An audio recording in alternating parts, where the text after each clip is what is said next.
and I'll break the ice and start. In honor of the only co-chair who's not with us today, Jen Ellis, who I'm sure is watching the live stream from the UK, as well as our other British guests, I'm going to do a little twist on an old saying, and I'm going to say that the most important thing to remember is that an ounce of preparation helps us avoid billions of pounds in ransomware payments. And if you listen real closely, you can hear Jen groaning from across the Atlantic right now. No, so I will go ahead and start at this point, and we'll start just right here with you, Chris, and go down the line. Great. Well, thank you, John. So really quick, Chris DeRusha. I have a few hats in the administration. I'm the Federal Chief Information Security Officer in OMB. I'm also a Deputy National Cyber Director in the Office of National Cyber Director for Federal, and I'm the Acting Deputy National Cyber Director for National. So yes, that means like everything is like largely what I'm doing every day. I think like the sort of preparedness, I think the number one thing is with these events, like A, they're going to stop an important business process most likely. And B, all sorts of people who generally don't get involved in responding to an incident are going to be involved in a ransomware attack, and they're going to be unfamiliar with everything that we are doing as a profession oftentimes. And so that's going to be new to them. And then definitely like the question put in front of them of like, are we paying this or not, right? So I think it's just largely that, like in preparedness is remembering it's not just your team being prepared like you would for another type of, you know, an event or attack that you might face commonly, but that a lot more people than are used to being involved will be involved. Thanks, Chris. Lisa? Hi, I'm Lisa Plaggemier. I'm the Executive Director of the National Cybersecurity Alliance. We're probably best known as being the founders of Cybersecurity Awareness Month every October. So if by the end of October, you're really tired of talking about cybersecurity, you have us to blame. I'm the marketing bozo in the room. My background is not cyber. My background was advertising and marketing in the auto industry. And then after that, for a couple of different security vendors, I get pulled in through training and awareness to this world. Most recently, I was CMO of a training and awareness company that got acquired by KnowBe4. I would say the thing to remember is that a whole lot of people and that are, as Chris said, get involved in these things. Before they're involved, they don't care. All of us in the security echo chamber, we care very, very deeply about this, very passionately about this. But outside of this room, and I would say outside of the Beltway, there are a whole lot of people like my mom and my kids, and your moms and your kids that probably don't care until something happens to them. And that's the audience we try to reach. Tony? Hi, Tony Sager with the Center for Internet Security. And so I've been involved in cybersecurity. I just crossed the 47-year threshold.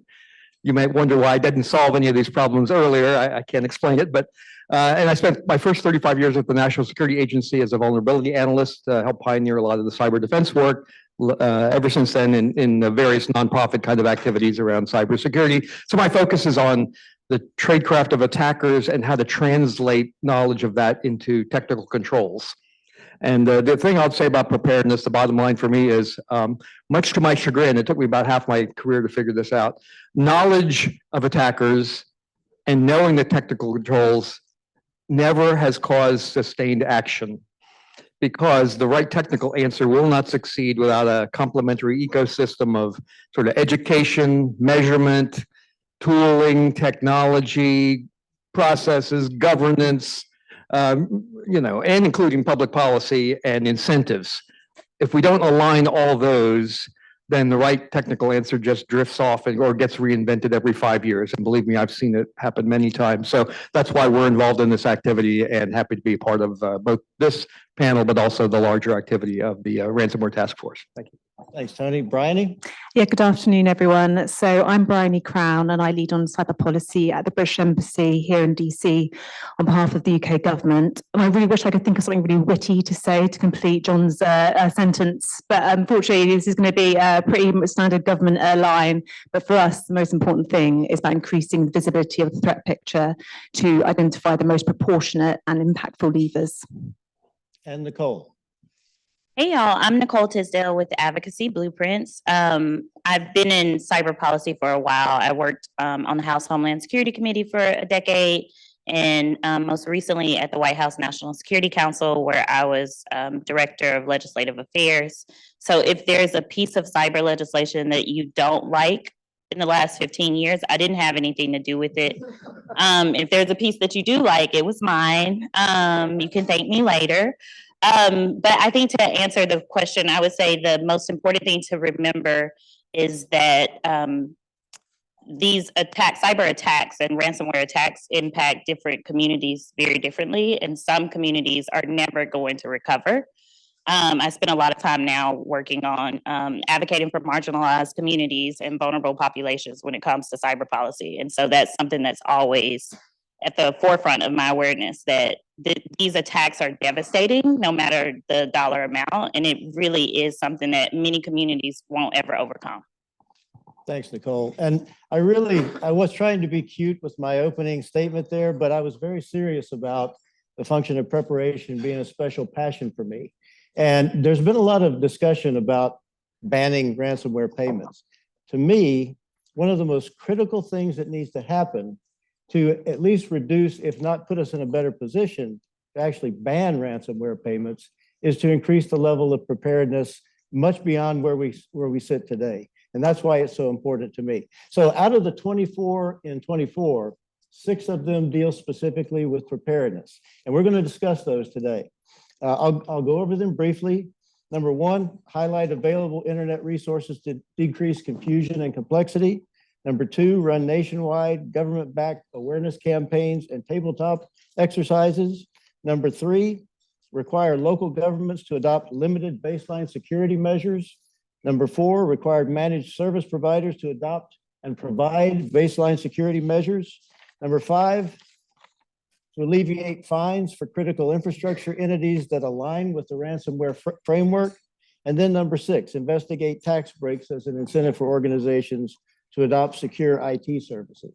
So I'll start off by basically combining the first 2 about awareness and resources. So I know that Nicole wants to talk about this and has a special passion for specific sectors where this applies. And then I know that we also have, Nicole wants to talk about the second recommendation as well, along with Lisa and Chris. So we'll start with you, Nicole. Yeah, well, when we were prepping for our discussion to talk about making awareness campaigns more inclusive and the need for tabletops, which is one of my favorite recommendations from the task force, I said on the call, I was like, tabletops are my love language. And I say that because I've had an opportunity to go and participate in them when I worked on the Hill as an observer. And then at the White House, we were literally in the hot seat.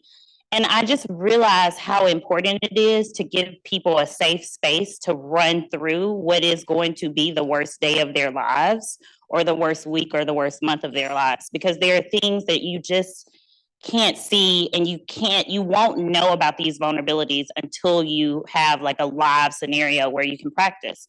But I think one of the things in terms of going forward with our tabletops and our awareness campaigns, they're just not inclusive enough. And I think about tabletop exercises. We were just talking about this during lunch. I said, well, someone was like, what do you mean when you say inclusivity? I think a lot of our tabletops are done with people with technical expertise and people in the cyber community that are going to be responding.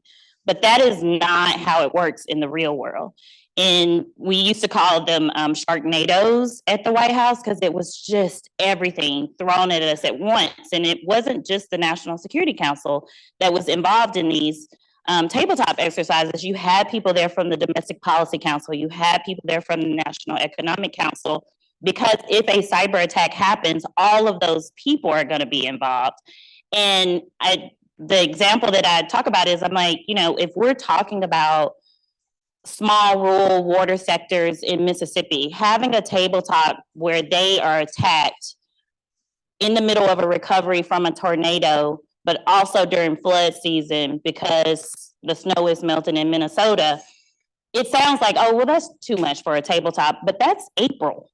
for a water facility in Mississippi. That is what they are going to be dealing with.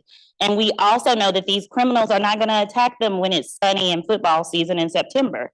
They're going to attack them when they're most vulnerable and most likely to pay because that community is recovering. So if you have a tabletop exercise where you don't have faith leaders there, where you don't have the local civil rights organization that's going to be responsible for getting the water out, you don't have the Red Cross there, you're running a tabletop for the sake of running a tabletop, but that is not helping people. That's not a realistic response.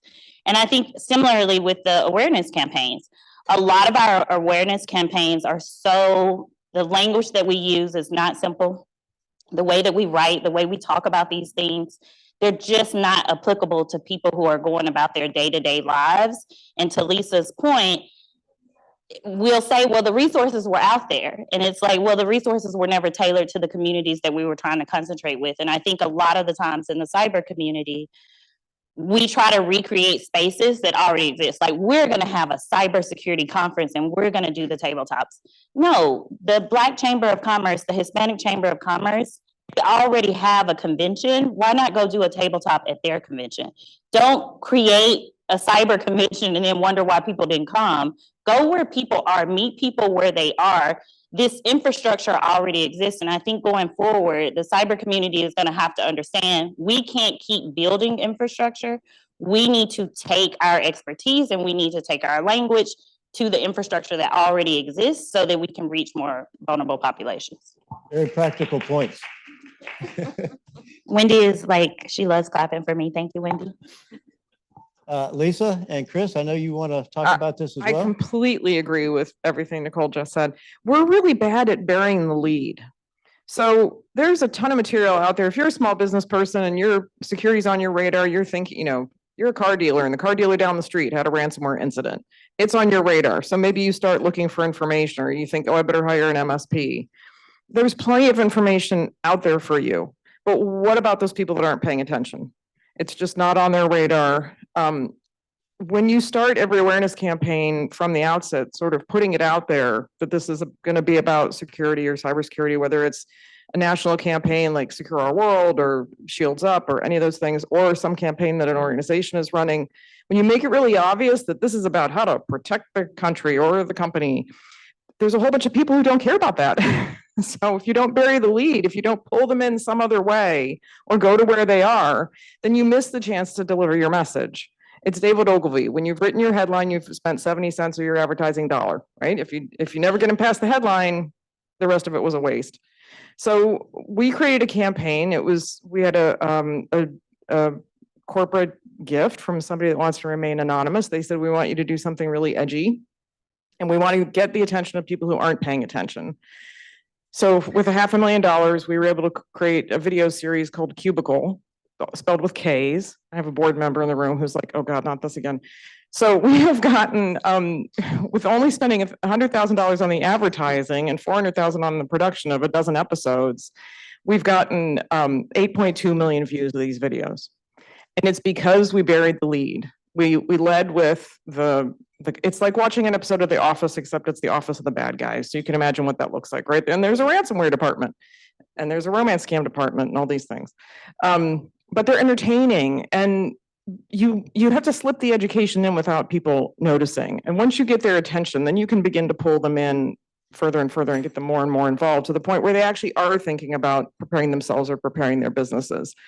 I just see a huge communication gap because we lead with security. And that can turn some people off or doesn't feel relevant to some people. I'll give another car dealer example from my experience.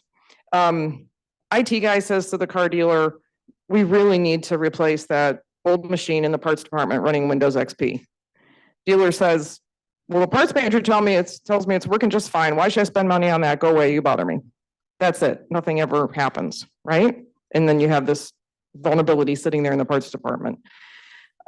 We're starting a small business education class that's going to teach small business owners and operators about security, including being prepared for things like ransomware incidents in business language.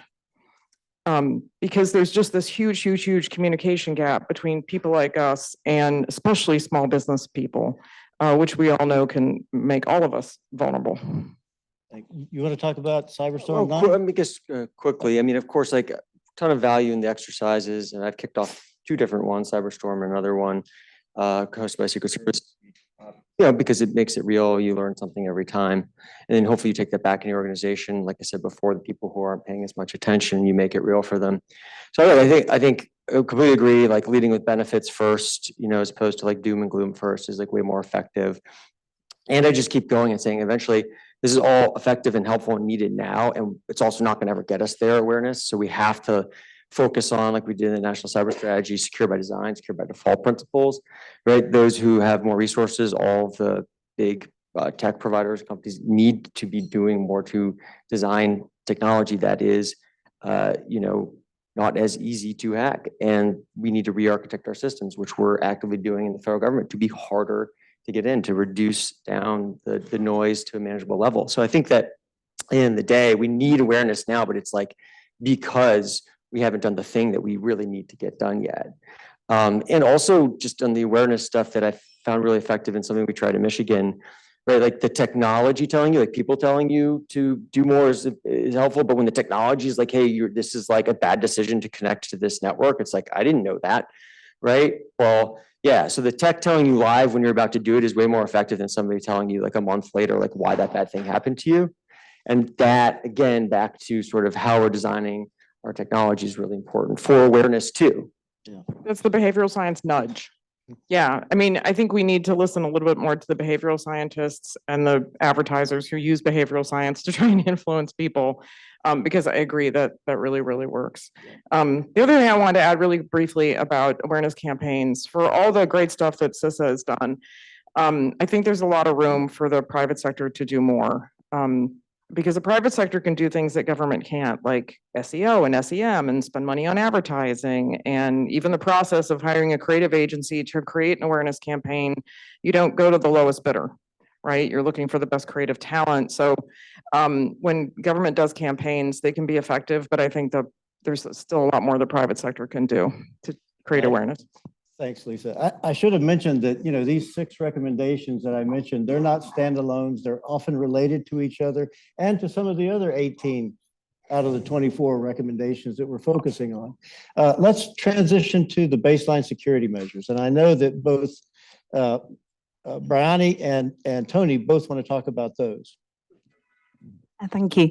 So for us in the UK, the taking a whole of ecosystem approach is absolutely vital. And to your point, John, about putting the hard work in now, and the first that is our work on resilience, and that's a whole pillar under our cyber strategy. But for us, it's about putting that hard work in to raise resilience across the ecosystem.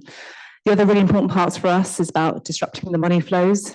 So working to see how much we can disrupt, like my National Crime Agency colleague talked about earlier, about how we can continue operations against companies like Lockbit, and how we can continue that.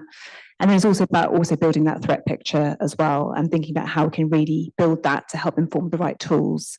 So a key part for us is about how we're going to increase reporting, and we're really pleased to see that such a key recommendation in the 24 and 24 reports.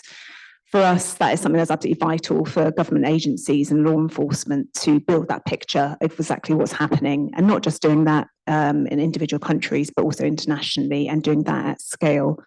But also making sure that that's proportionate. So we realise that for a company, especially a small company, if you're suffering from a ransomware incident, and particularly as you say, Nicole, in communities where it's disproportionate, that is a huge catastrophic effect on you as a company. And the last thing you're going to worry about is how you're going to report to government. So we need to think about how we can make that easy as possible, and also see that return for a company. Why on earth would they report to government if they see no return on that, providing that information? So we need to really make sure we demonstrate how we have that impact. So for us, what we're trying to do under the counter-ransomware initiative, under the policy pillar that David Coe spoke about earlier, is talk about how we can share best practice, how we can learn from countries that do have a mandatory reporting regime already in place, and also thinking a bit about how we can include the supply chain as such a vital component in how we manage that. The other thing we're really looking at the moment in the UK is on cyber insurance. So we know that's a really key lever that can be used and it can be really impactful. But at the moment, we don't have any real way to leverage that systematically across different countries. So for us, again, under the Counter Ransomware Initiative, what we'd like to do is think about more how we can share that best practice, how we can look about how we can align internationally, and how we can use that as market incentives to baseline cyber hygiene, and how we can use that to understand how it works in practice as well. And then the final thing I wanted to reflect on, as you said, about potentially about how we try and reduce payments. And like I say, we've seen it really impact, we've all seen it, how it can really work when we disrupt the money flows, and think about how we can do that. So for us, it has to be make sure that this is a really extensive evidence base. So that means we look at a whole range of information sources, and like again, Nicole, what you said about we say we see things being sprayed across. We say we see people doing it for lols, people doing it for the kudos, but then we also hear that it has a disproportionate impact where companies and Minnesota and the water sector are being targeted. So how do we marry those bit of evidence up and making sure we have that really clear evidence base? So for us, that's something we want to do, and for us in the UK government, we feel we need to look at the whole range of options that are on the table so we can work out exactly what does have the most impact. But I think what, again, from the roadmap, the point that really came across clear to us was about how this is going to take time. This is not something we can implement tomorrow in terms of how we're going to look at doing future restrictions on payments. This is something that's going to really has to be evidence, and it's going to take a long time. Thank you, Bryony. And Tony, did you say 47 years? Yes, sir. Okay, so share some of that wisdom, especially as it pertains to baseline security measures. Oh my gosh. Well, I first started thinking about this. So my career started in 1977 in cyber defense at NSA, and I'm one of the rare birds who never worked in signals intelligence, National Security Agency, all of it in cyber testing for defense, for DoD systems, intel systems, or whatever. And I had the honor of managing, I think for its day, the largest attack engine for defense, in the US government. And here's what struck me. For all the money we spend on red teams, blue teams, zero-day people, protocol analysts, crypt analysts, et cetera, we just kept finding the same problems over and over again. Over and over again. Hey, we told them what to do. We told them how we'd exploit them. We told them this thing. That's not good enough. And what also struck me, and I can say if there was a distinguishing part of my career, spent my life in cyber testing, cyber defense, but I happen to live inside one of the biggest worldwide attack engines in this entire industry. So getting to watch the nation state attacker at play, how they attack each other, all that kind of stuff. And the observation that struck me was that, frankly, the vast majority of problems that plague us today, it was true in the 80s and 90s and still true today, are problems we've known about for a long time. And you know them, right? We use terms like hygiene and baselines, all that stuff, but they really matter. And if you have a math background, you think of things like Pareto principle, 80-20 rule, and things like that. I believe they strongly apply. And the problem is, how do you figure out what that set of things is? Somehow my generation created a security model, a foundational security model. This is my opinion, you can argue later. This fundamental security model is one that most of our economy cannot execute. Most of our economy is not going to buy technology off the shelf, read thousands of pages of well-intended information from nonprofits and government agencies and so forth, and figure out how to build security for themselves. It will never happen. Their next dollar will not be spent on security tools. Their next hire will not be a security person. This is heartbreaking because this is my whole life, but it's reality. And so most of this needs to be built in. The bad news is we're all connected, so we're all vulnerable together. The good news is that provides an opportunity for collective action. So the focus, and again, we could come at this from a technical controls point of view, is we could study that masses of attack out there. And we work with all you can name, including our friends at Palo Alto, but Verizon, the data breach folks, CrowdStrike, IBM, all them, to try and figure out what's going on. The verb that matters in cybersecurity, I know I'm a contrarian, I'm not a bad person, please. We all say share, we got to share everything. Yes, we do. But share is not the verb that matters in this industry. The verb that matters is translate. How do I translate millions of data points of badness into a smaller number of constructive, positive things to do? that will help me deal with the millions without dealing with them one at a time. So that's what the baseline is, a security, controls baseline. That says, the good news is the vast majority of it, and we have done studies in my career to test this, they apply whether you're a government agency or a small business. They technically are the foundation of defense. And that's the focus and the niche that the Center for Internet Security applies. We are not building an incredible catalog of controls. We're not trying to solve world hunger or peace in our time. What really struck me once I went out in the public in the early 2000s to talk about this was most people just can't get started. They just can't figure out the first steps. They don't know where to spend their first dollar. They can't keep their boss happy because if they don't do something in 90 days, they'll be fired, et cetera. And so getting started, but having a roadmap or a path behind it is a really essential part of it. And having it done in a way that's transparent, available to the public, lets you build public policy, lets you build insurance, lets you build requirements, lets you build regulatory language around it. So baselines really matter, both for the value in terms of the practice, right? That people don't have to figure out for themselves. They also allow the industry of tooling and measurement to build around them. And then this sort of ecosystem of measurement, public policy, social expectations, you can build around a notion like that. So this idea, and this is what I think we tried to bring to the Ransomware Task Force, is that bad news, we're all connected, we're all vulnerable together. Good news, it's the perfect spot for collective action. Doesn't solve peace in our time, world hunger, but it gets people going in the right direction with a roadmap, with a supporting industry. If we don't do that, then we never get the benefits, right? The implicit model, again, this has been my career, everyone's going to do the best they can with whatever they get, and at the end, we'll add it all up and see what we got. Do we have a secure U.S. government or not? A secure sector or not? That's just lunacy. It will never work. We have to design this in, have roadmaps, a baseline. I'm sorry, I'm ranting. I will finish. But anyway, this stuff really matters, and the baseline part of it, again, I think is inherent in the way we've talked about the task force, and I think is the right approach. So thanks, Sean. Thank you, Tony. And we can tell you're very passionate about it. And I would say the smaller you are as an organization, the harder it is to get started. And therefore, the more that you need to rely on partners and build your partner network to help you out. The managed security provider aspect of this, I think Nicole and Lisa, you wanted to add something about that? I didn't have, I was going to just flip the table and say we should alleviate fines, that recommendation. So I don't know if someone else had the managed security provider. I'll add one very brief thing. For us, if you believe that most of our economy, small businesses, can't kind of sort of build it yourself, then we really need to focus on where do they get their IT in a modern world. It's through service providers, it's cloud service providers, managed service providers, et cetera. That's the really high leverage point to look for better practices. Consumers need to demand it, suppliers need to supply it, and so forth.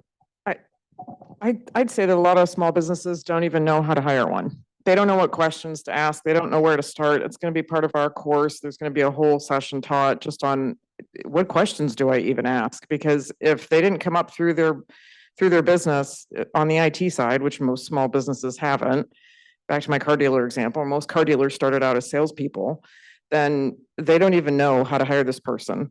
So to teach them enough about security that they can actually have that conversation, they know enough about finance to manage the finance function of their business. They know enough about other functions of their business to manage them.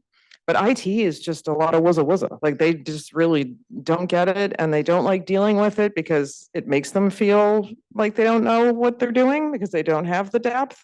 So again, we're going to try and translate and help with that. But it's also difficult because so many of the MSSPs are kind of all over the map in their capabilities and what they're offering and how well they can provide services. I'll just say that. Okay. Anybody else before we let Nicole talk about alleviating fines? Okay, over to you, Nicole. I should say alleviate fines if they follow the ransomware recommendation, the framework, not just like eliminating the fines altogether. But this is an exercise that is either going to go really well or fail. But does anyone remember when Marshawn Lynch did the press conference where he's like, I'm just here so I don't get fined? And like, no matter what, do people remember this? Okay.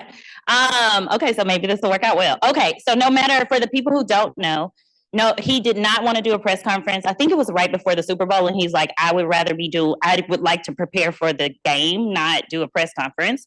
And so no matter what question the reporters asked him, he's like, I'm just here so I don't get fined. I'm just here so I don't get fined. Over and over. It went viral. It was great for the Seattle Seahawks because I think it was now still, it's a meme. It's one of the most watched press conferences ever. And I say that as an example of, I think we're going to have to get to a space of like, I don't really care how people come to the table.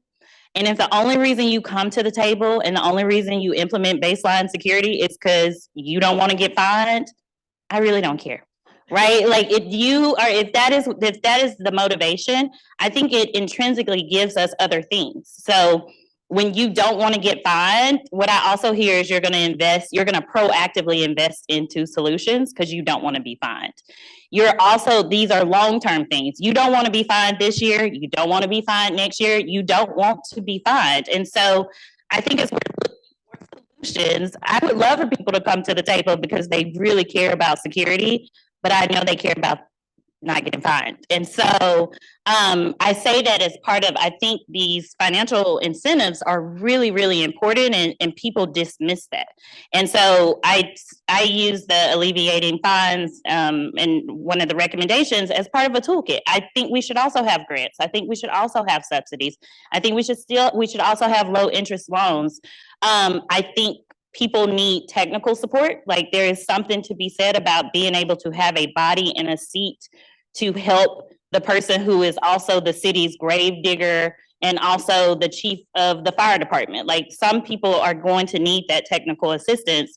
And then my view on this is also this policy is just going to have to continue to evolve. There are people in the room, we worked on cyber incident reporting together, and some of them are still very mad at me about things I could just not get into the bill because I was like, this is going to kill the bill. But this is the base of the bill. We will come back, we will amend it. This law is what we're going to do first. It's not last. And I think we have to get to a place where we understand the financial incentives that we're trying to get to critical infrastructure owners and operators today may look very different tomorrow, but their threats are going to look different tomorrow. Their tools are going to look different tomorrow as well. And so we kind of have a toolbox that is a lot of things and understand that it's just going to have to constantly evolve. So Marsha Lynch is who is guiding our cyber policy in terms of, yeah. Thank you, Nicole. You always have such practical advice. I love it. Anybody else want to talk about incentives? All right, I'm going to go to people skills. And this is leadership. This is workforce roles. This is education. Talk about some of the most important things when looking at preparation, the function of preparation. Who wants to talk about people skills? Well, I don't know. I can start. Look, I mean, I think what Tony's talking about, so Tony said this, quote Tony, that, we can't execute what we've put out there, right? It's like an interesting concept to unpack. And I think that there certainly, we've been staring at the same types of vulnerabilities and the same types of problems for quite some time. And if we don't try new things, then, that's bad on us because that means we need to try something new and different. I think people skills is a prerequisite to being a CISO today. I think if you are not kind of working with the business to not just tell them what to do, but to sort of say, here's how you prioritize the list of the things to do. Here's the action plan. Here's the order that I would pursue. Here's some resources and help, not just financial, but like technical resources. People can actually like help remediate the thing that you put in front of them and said, do that in 10 days or whatever your metric said is success for the organization. Yeah, I just think without more kind of practical guidance, help, and prioritization, how can you expect to sort of get a different result on the execute problem? So yeah, the people skills is 1000% a prereq to being a successful security professional today. I completely agree with that. I'll go one step further. I think we live in a world where, I don't know, who was it who said earlier today, I think it was Kemba, who said earlier today that she was watching, something play out, disruption of some bad actors or something. And she was watching federal law enforcement, what they were doing, and it was fascinating. we live in this world where this stuff is fascinating. It's intrigue and it's good versus evil, and which is story as old as time. And there's human drama, there are victims, there are bad guys. We have all the makings of incredible stories to tell. How we've won, how we've protected our organizations, and what we've learned when we've lost. And I just think we need to take it sort of one step further. And when it comes to awareness and education, whether we're trying to recruit more young people into the field, telling a better story about what it is we do. There's a lot of heroes in the room. And I just think we could do a lot more to weave a tale and make it more appealing. Because so often I got pulled into security by a CISO who said, I can't let anybody in the SOC talk to the business. So can you come help us and be the translator, please? Because they're just banging their heads against the wall all day. It was a company with a very high risk appetite. And they were just super, super frustrated. And I get that. But when that flows out, when that's what everybody on the outside sees, that we're all just really frustrated with the state of affairs and the world's going to hell in a handbasket, that doesn't look very exciting. That doesn't necessarily look like a field that's welcoming to everybody. And, you're going to go home feeling good at the end of every day. So I agree with the communication skills, very important for CISOs, very important for the security team overall to have a communications person. And I'd like to be able to tell more of our stories. Just a quick thing. So I'm not going to hold up the Defense Department as a paragon of cyber excellence, but things really started to change. John, were you around early in the member eligible receiver? Things really changed when super senior people started to catch on to the problem and really showed that they cared. And in warfighting, it sort of made sense because of the interdependency of the services and our allies and so forth. They sort of got that part of it, that really resonated. And in that sort of late 90s, 2000, it shifted from, the red team would come out and do a test. Oh my gosh, please don't tell anybody else. This is so embarrassing or it's so dangerous or whatever. To wait a minute, if this happened to me during an exercise, it could happen to anybody during real life combat. And once a few senior people kind of got the message, they started to really speak up about it. And a lot of things changed. And it took that kind of attention in a really positive way to galvanize a lot of work. I think that, and I say this with no schmooze here, Chris, but we're really lucky to have great people like we have at the top of government today. They really care. They have amazing experience. They are activists. They are proactive. It takes that kind of activity, right? It used to be let the IT people worry about security. This is about our core ability to run a mission, project force, successfully execute a business. And so the leadership needs to feel that. And there were a lot of things like Chris Krebs talked about NACD and a lot of executive level things that have started to come up rapidly in the last few years to recognize that. But in my experience, lonely tech geeks can be standing on the street corner all day telling you what you're doing wrong. But if the leadership doesn't really sort of take it into heart, nothing will happen in the long run. Yeah, translation, once again, so critical. I think that was 1997 was eligible receiver. And one of the most important things I learned as a leader was being able to translate a lot of technical information, both from the intel community and the network defense community, into something that was relatable to the mission or now the business in order to communicate and translate things into something that means, is important to the leadership, and therefore you get decisions and you get resources. But Yeah, I just can't believe, and I love the fact that senior executives in government right now are talking about memory safe languages. Winning.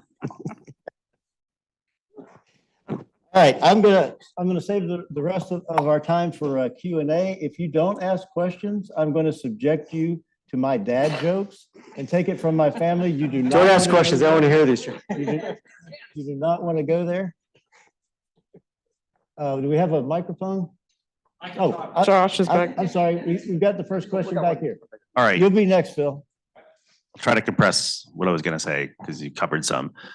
To Lisa, to Tony, to Nicole, I do think part of preparation has to be storytelling. It has to be in the love language of each of these owners and operators. Hospitals don't care about cybersecurity. They care about space, supplies, and staff. We had to kind of show that when you disrupt the unavailability of technology, it dramatically hurts your staff to patient ratio. Number two, though, we can't just prepare them on these big lists that they're going to still fail on. We're still going to have successful ransoms from time to time. I think one of the biggest missing pieces here is when you're ransomed and you're a hospital or a water treatment facility or electrical power or oil and gas, the first instinct on NPR is in an abundance of caution, and in accordance with industry specific, sector specific best practices, we chose to shut things down. Nobody died in the hospital until we shut things down because we have been unclear about competing equities between confidentiality of data or availability of patient care and workflow to not burn through your limited cash flow. So in the last bit of this, they're all touching the same thing. Which best practices? The CIS ones I love, the CISA CPGs, the HPH sector-specific CPGs, the NIST cybersecurity framework. Everybody kind of has their own favorite list that's easy enough to implement, but not necessarily effective. So I think we've done some good groundwork, but I think we got to add storytelling. And in the inevitable circumstances when someone does have a disruption to life safety, life critical functions, what is the practical national security equity advice versus the protect the data but let people die advice? I know there's a lot packed in there, but how do we hone our preparedness storytelling, especially if we start seeing more Volt Typhoon or other disruptions from nation states by 2027? So I'll go first. We're using the NIST framework to teach our small business class, and we're not going to sort of brush over identify, because asking that question, what is it that we're protecting? In the case of a hospital, it's our patients. At the end of the day, that is the number one thing that we're protecting. We had a speaker at one of our events once who was with a pharmaceutical company. I think it was the CEO, and he had asked the CISO, what are we protecting? And he went on about intellectual property and their data and what have you. The CEO said, no, we've got nuclear facilities. We create nuclear medicine. Like, that's the most important thing. Like, that would be the most catastrophic situation. So I think sometimes we go straight to the data as IT professional or security professionals. But I think to ask a bigger, broader picture of what you're protecting, and then we're going to help those small businesses come up with their list, because we're tailoring this content for different industry verticals. So what a cardiologist needs to protect is very different than what a law firm needs to protect is very different than what a doctor's office or a pharmacy needs to protect. So getting them thinking about that, like what if you were without whatever this thing is, what would happen? That, what does a bad day look like for your business? And getting them to really think about that. And so we're going to spend a whole lesson just on identify. Bill? Thanks, Lisa. Oh, you have something to add? I was just going to, there were two really different questions in there, as I would expect from Josh. One is storytelling really does matter. And Josh knows my actual job title is Chief Evangelist for the Center for Net Security. I'm sure you can't figure out why, but it's because I have a lifetime of these kinds of stories. But part of the story, to connect to your second one, Josh, you're absolutely right. I mean, an organization needs to know what it's all about, right? What its purpose in this world is. If they can't do that, you can never figure out the technical stuff. What is really the mission that you're trying to execute? And in some cases it's clear, some cases it does align perfectly with financial things. In many cases it does not. And so, in the government, you would call it resilience probably, the ability to continue some level of operation under degraded conditions. And there's a sort of formal way to think about that John, I know, lived because I helped him back in the day. But most companies struggle with that. They have tended to think of that, well, that's cyber stuff, you guys save me. Well, you can't save you unless you know what you are about, right? Is it about lives? Is it about the welfare of citizens and their ability to get services and that kind of stuff? And you have to kind of take people through those discussions, right? To really get them to focus, because they know that. You can lead them, but you can't determine it for them. Just because I know Phil is next, and I'm going to take a point of privilege, Phil. I will also hit the point on the storytelling. I think we have to stop trying to figure out how to tell security stories. It's not working because people come to a place, they meet us in a place of fear, even if they're not actively responding to an attack. And the example I give, I recently wrote an article in Wired about how cyber attacks are eroding hard-fought civil rights gains. And while I appreciate that the cyber community loved the article, Wired ran the article, I advocated for the PDF because I couldn't get it from behind the paywall, because I'm like, this isn't really a cyber article. This is a civil rights article, and I need turns out the civil rights community is not checking wired as much as we are. And I need them to read the article. And the way people have responded, the people I was trying to reach, they don't say like, oh, I want to talk to you about cyber attacks. They say, I want to talk to you about healthcare hesitancy, because I talked about how healthcare attacks are eroding trust in health services for communities that already have historic distrust issues. They say, I want to talk to you about how identity fraud is impacting public schools and low-income students in a way that's going to be different than their more resource counterparts. They don't say, I want to talk to you about ransomware attacks on schools. That's not the language that they use. That's not the language that they know, but figuring out how to tell a story that they are already working on. They're already working on trust issues in the healthcare system. They're already working on identity issues and the long-term effects that has on students of color. You have to tell the story that people are already listening to. You can't keep trying to bring people to the security story. Yeah. We have time for Phil's question? Quick point, I guess, not going to shock anybody that it echoes off what Tony and I think Nicole was saying. I'm one of the many people in the room who worship at the Church of Tony Sager, so the patron saint. But There are a you know, lot of us. yeah, absolutely. So it is my observation, which you can disagree with if you like, that since the onset of auto updating, the most effective thing seen for cyber hygiene and cybersecurity is nothing any government, nonprofit, or group of industry did. It is one simple thing that was done by a couple of companies, and that is when Microsoft and Google turned on two-factor authentication by default for their webmail platforms. That, you know, at the drop of a hat, it met people where they are. It gave them what they needed, and it instituted a mechanism for hygiene worldwide for literally billions of people. I think about 1.8 billion people. So the question is, and since one of your ransomware task force recommendations related specifically to that, how do we actually make progress on that? What's the policy environment? What are the incentives you bring to bear to make sure more of that happens? That more MSPs and MSSPs and cloud providers do those things that do scale, because they don't ask end users to do anything. They ask them to continue to use the services they're already using. Anybody want to address that in 5 seconds? Secure by design. I mean, I think that's the whole point of secure by design, right? Like, yeah, I only have 5 seconds. Sorry, Phil. Secure by design. Listen, you all have no idea how lucky you are that we didn't get to the dad jokes. But I do want to thank these dedicated professionals for sharing their knowledge with us today. Please give them a round of applause.